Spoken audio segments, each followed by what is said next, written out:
Some principals, vice principals, staff and students have been coping with varying and tough situations during previous school terms. We are the senior and the principal have been having serious problems with our environment. In fact, the yard has been very dusty when it's sunny and wet and muddy when it's raining.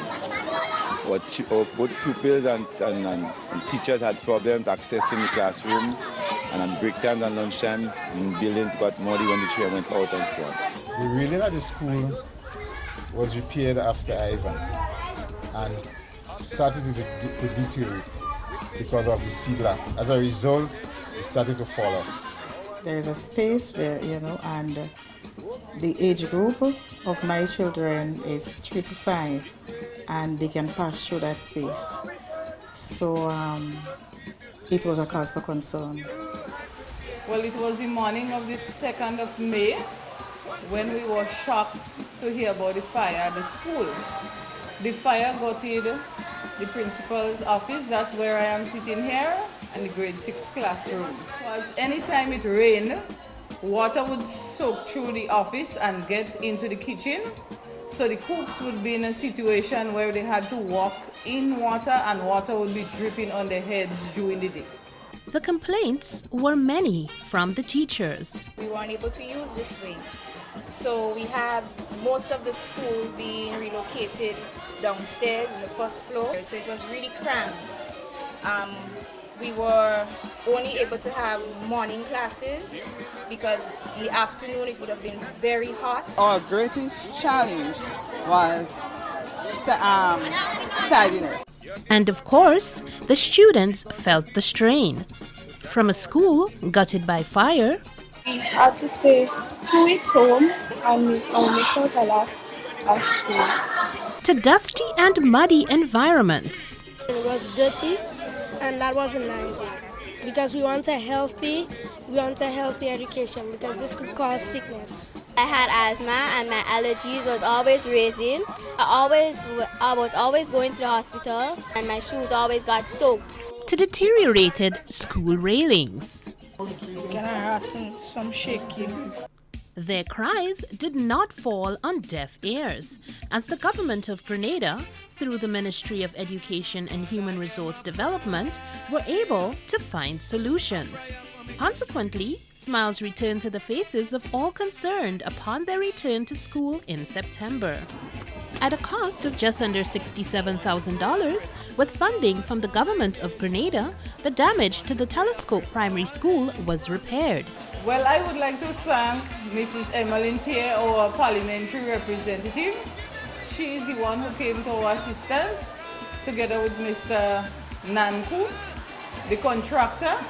They did an excellent job. It took Mr. Nanku about 12 days, working night and day, to finish the entire building. And we were very happy that we were able to begin the new term freshly. At the kitchen, it's improved.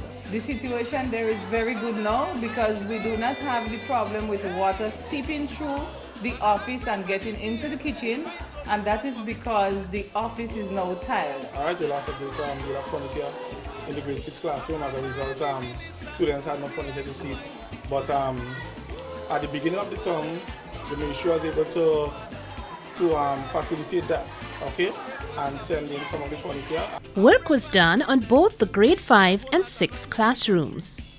As you can see, it's refurbished, it's painted.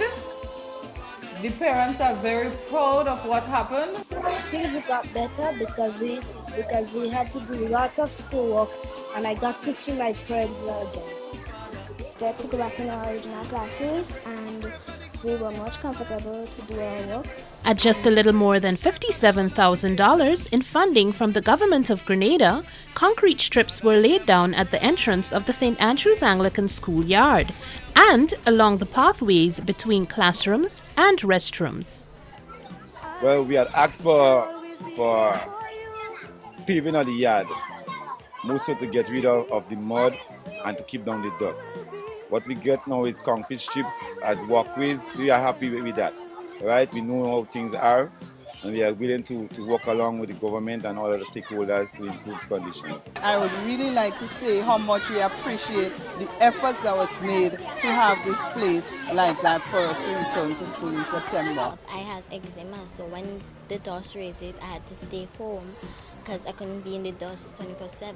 So now I don't have to worry about that or my mom. Parents would have expressed their pleasure and happiness with what has happened. Those who have visited the school since reopening are very happy. Now it's a great experience since that we could come to school clean and go back clean. We do not have that high level of absenteeism because of illnesses as it relates to the dust. And now that we have this concrete road, now my shoes is always more black and it never gets wet as much. My health was improved now, which is much more cleaner, and you know, it's great. It's much better, much improved. Are we happy? We're happy. I mean, there is more to be done, but good for us now. New railings are almost completely finished being installed at the St. Michael's RC School at a cost of more than $4,000 with funding from the Government of Grenada. And I wrote to the Ministry of Education, and they willingly responded through the Ministry of Communication and Works to assist us in having the railing repaired. We had a portion of the railing replaced. We had it cleaned and repainted, including the protective gates to the office and staff room and the washrooms. Well, the parents, in my opinion, are very delighted. I'm very pleased that the children are in a protective environment. The railing will protect the children from falling off upstairs. Now it has been fixed. It's more, you feel more relaxed and more comfortable that the children can go upstairs freely. Principals and staff are eagerly looking forward to having the support of government and its stakeholders to further enhance the facilities provided and to replace critical equipment. I would also like to thank Grenlec for donating chairs and tables to our grade 6. But what we are in dire need of at present is a photocopier. With much positive feedback on the present refurbishment and hope for even further improved facilities in the future, government says it will continue to find ways of meeting the demands of the education sector. Stay tuned as we continue to highlight more school rehabilitation stories in other districts in upcoming State of Affairs features. For State of Affairs, I'm Annette Moore.